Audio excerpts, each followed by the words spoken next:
আচ্ছা তোমার পরিবারের কি কোনো কমন সেন্স নাই? হ্যাঁ, 14 গোষ্ঠী এসে আমাদের বাসায় হাজির হয়ে গেছে, এসবের মানে কি? খবরদার, উল্টাপাল্টা কথা বলবা। আমরা গরিবরা সব সহ্য করতে পারি, জাত বংশ এসব নিয়ে কথা বললে কিন্তু সহ্য করতে পারি না। বললে কি করবা? কি করবা তুমি? হ্যাঁ, কি করবা? এটা না ঢাকা শহর, এখানে এসব ফালতু কথা চলে না। আর তুমি এরকম ক্ষেত জানলে আমি কোনোদিনও তোমাকে বিয়ে করতাম না। আমার মম এমনিতেই গ্রামের মানুষ পছন্দ করে না, এর মধ্যে তোমার পুরা পরিবার এসে আমাদের বাসায় হাজির হয়ে গেছে। বেশি বেশি করলে আমি কিন্তু তোমাকে ডিভোর্স দিয়ে দিই। কি বললা তুমি? কি বলছি শুনো নাই? আমি তোমাকে ডিভোর্স দিয়ে দিব। আর হ্যাঁ, কাবিনের 10 লাখ টাকা আদায় করে ছাড়বো। তুমি তো ধনির দুলালি। বিয়েটা যেমন তুমি বিলাসিতা করে করেছো, চাইলেই ডিভোর্সটাও তুমি বিলাসিতা করে দিয়ে দিতে পারো।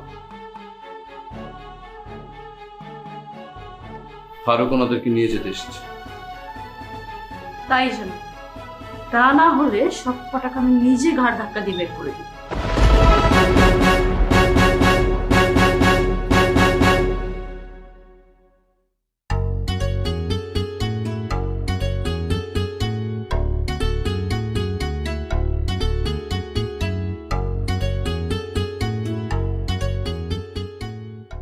আমি হচ্ছি মেহমান।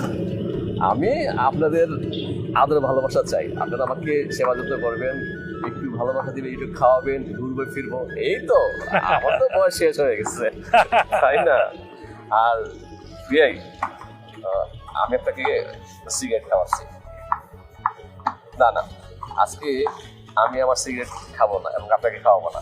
ওই যে ওই দিন আমাকে বিড়ি খাওয়ালেন, অনেক স্বাদ ছিল, ওই বিড়িটা আমাকে দেন। আজকে ওই বিড়িটা খাবো, ঠিক আছে? এই যে বীর, প্যাকেট তো ইনটেক আছে দেখা যাচ্ছে। হ্যাঁ, এই না।